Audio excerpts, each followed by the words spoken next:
जीवन का अद्भुत रहस्य। जीवन के इस रहस्य को समझ लो, सफलता आपके कदमों होगी। भाग 3 आखिरी भाग। आकर्षण का सिद्धांत। एक रहस्य। अपनी चिंताओं की जगह ऐसे विचार मन में लाइए कि चीजें कैसे ठीक हो सकती हैं।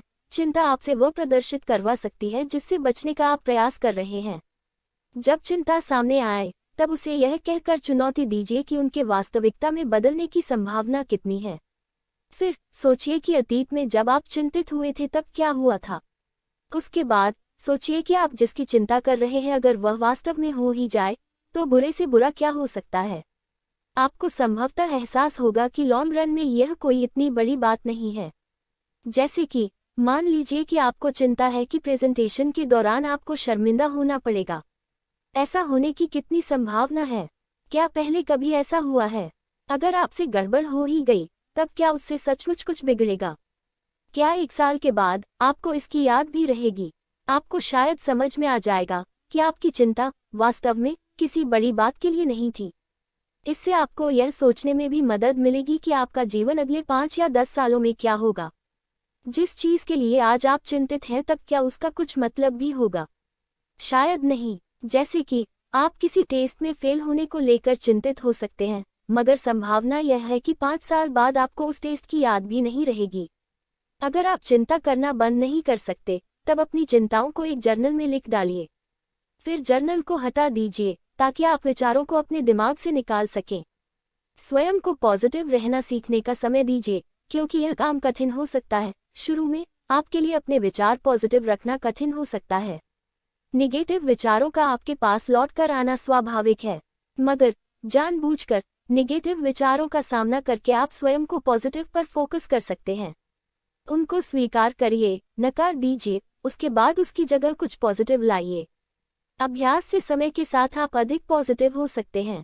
जैसे कि आप सोचते रह सकते हैं, मैं इतनी मेहनत करता हूँ मगर मुझे उसका कुछ परिणाम मिलता दिखाई नहीं देता है। स्वयं को एक पल के लिए रोकिए और सोचिए कि आपको यह विचार क्यों आ रहा है। फिर इस लक्ष्य की प्राप्ति के लिए कोशिश करते समय आपको जो पॉजिटिव अनुभव हुए हैं उनकी गिनती करिए, जैसे कि आपने कुछ नई चीजें सीखी होंगी या आपको कुछ नए अनुभव हुए होंगे। अंततः परिस्थिति में कुछ न कुछ पॉजिटिव देखने का निर्णय करिए। आप अपने को बता सकते हैं कि समय के साथ मैं बेहतर होता जा रहा हूँ और मुझे अपनी प्रगति पर गर्व है। आप जो जीवन चाहते हैं उसके लिए एक विजन बोर्ड बनाइए। आप जो चाहते हैं उसके लिए मैगजीन से कटे हुए शब्दों और चित्रों, छपी हुई तस्वीरों या फोटो से एक कोलाज बनाइए। अपने कोलाज को लिविंग स्पेस में टांगिए जहां आप उसे प्रतिदिन देख सकें। उसके बाद अपने लक्ष्य की प्राप्ति के लिए काम करने की प्रेरणा पाने के लिए प्रतिदिन अपने विजन बोर्ड को देखते रहिए। उदाहरण के लिए आप अपने मनपसंद मकान, मनचाही कार, जो पद चाहते हैं उसका नाम और एक प्रेमी युगल के चित्र उनमें शामिल कर सकते हैं। याद रखिए, विजन बोर्ड कोई जादू की छड़ी नहीं है। जो भी आप पाना चाहते हैं उसे पाने के लिए आपको कुछ न कुछ करना ही होगा। अपने लक्ष्य की ओर बढ़ने के लिए प्रतिदिन कोई छोटा सा काम अवश्य करिए। लक्ष्य को पाने के लिए प्रतिदिन 15 मिनट का समय लगाने से शुरुआत करिए। उसके बाद वहां से आगे बढ़िए। अपनी प्रगति का हिसाब रखने के लिए उन छोटे छोटे कदमों की सूची बनाइए जो आपको लक्ष्य की दिशा में लेने हों। फिर जैसे जैसे आप उन्हें लेते जाएं, उन पर निशान लगाते जाएं। ये छोटे कर्म आपको बड़े परिणाम पाने में सहायता करेंगे। अपने लक्ष्य के लिए प्रतिदिन एक ही समय पर काम करने की कोशिश करिए। जैसे कि अपने लक्ष्य के लिए कर्म करने को शायद आपको प्रतिदिन सुबह 15 मिनट पहले उठना हो। इसी प्रकार आप अपने लंच का आधा समय अपने लक्ष्य को पाने के लिए काम करने में लगा सकते हैं। अपने लक्ष्यों की प्राप्ति के लिए आप जो करेंगे उसकी जिम्मेदारी लीजिए। अपने लिए अपेक्षाएं तय करिए और जब आप उन तक न पहुंच पाए तब यह सच स्वीकार कर लीजिए। फिर देखिए कि अपनी अपेक्षाओं को पाने के लिए आपको संघर्ष क्यों करना पड़ा और तय करिए कि क्या कुछ बदलने की जरूरत है। इसी प्रकार अपने लक्ष्य की प्राप्ति के लिए किए गए कठोर परिश्रम के लिए स्वयं को पुरस्कृत भी करिए। जैसे कि मान लीजिए कि आपने तय किया था कि अपने लक्ष्य की प्राप्ति के लिए प्रतिदिन 1 घंटे काम करेंगे, मगर आपने ऐसा सिर्फ पहले ही दिन किया। तब मान लीजिए कि आपने काम नहीं किया, मगर यह भी सोचिए कि क्या आपको आगे काम का समय कम कर देना चाहिए। शायद आपको प्रतिदिन 15 मिनट ही वह करना चाहिए और तब देखिए कि क्या आप उस लक्ष्य को पा सकते हैं। दूसरों से आपको जिन चीजों की जरूरत है और जो चीजें आप चाहते हैं उनको मांगिए। यही एक तरीका है जिससे उन लोगों को पता चलेगा कि आपकी उनसे क्या अपेक्षा है।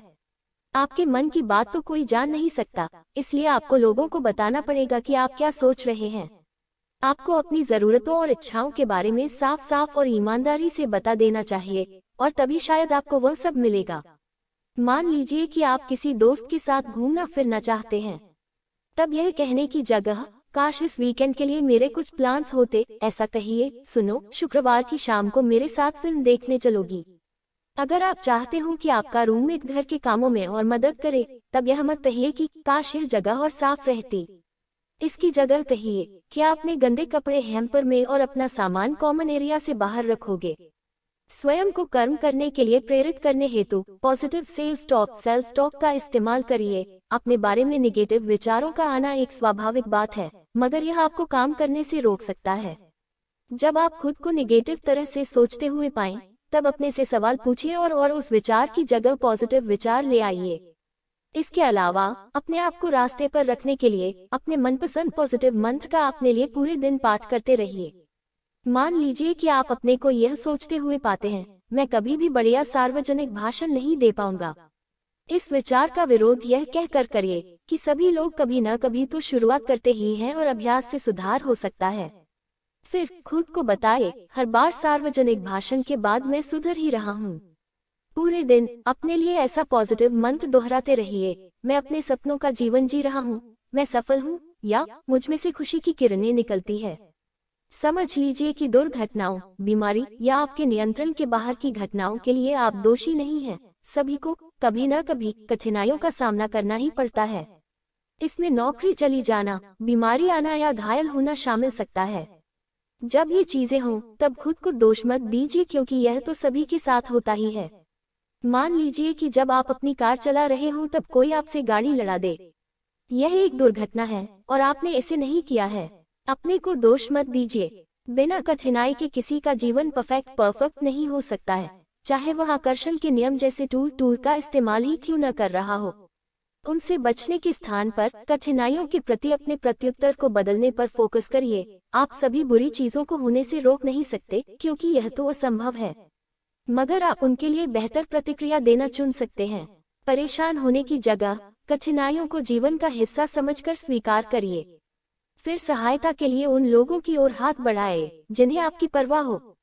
सेटबैक या कठिनाई के बाद अपने आत्मविश्वास को बढ़ाने के लिए अपना नियंत्रण अपने हाथ में लीजिए। किसी अवरोध का सामना होने से आपका विश्वास हिल सकता है और आपका पॉजिटिव माइंडसेट खंडित हो सकता है, मगर अपना नियंत्रण अपने हाथ में वापस लेने से आपको अपनी शक्ति वापस मिल जाती है।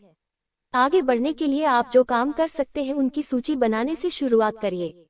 फिर कोई एक छोटी सी चीज करिए जिससे आपको सही दिशा में बढ़ने में मदद मिलेगी। तात्पर्य, लॉ ऑफ अट्रैक्शन सिर्फ एक धारणा नहीं, बल्कि जीवन को बदल देने वाला एक जादुई सिद्धांत है जिसे दुनिया के शीर्ष 2 या 3% लोगों को ही पता है। लॉ ऑफ अट्रैक्शन आपको अपनी मनचाहे सपनों को पूरा करने और सफलता को प्राप्त करने में अचूक और असरदार मंत्र है। साधारण शब्दों में हम कह सकते हैं कि लॉ ऑफ अट्रैक्शन आपकी किस्मत और व्यक्तित्व को फर्श से अर्श तक ले जाने का एक सुनियोजित मार्ग है। लाइक, शेयर और सब्सक्राइब जरूर करें। आपका बहुत बहुत धन्यवाद।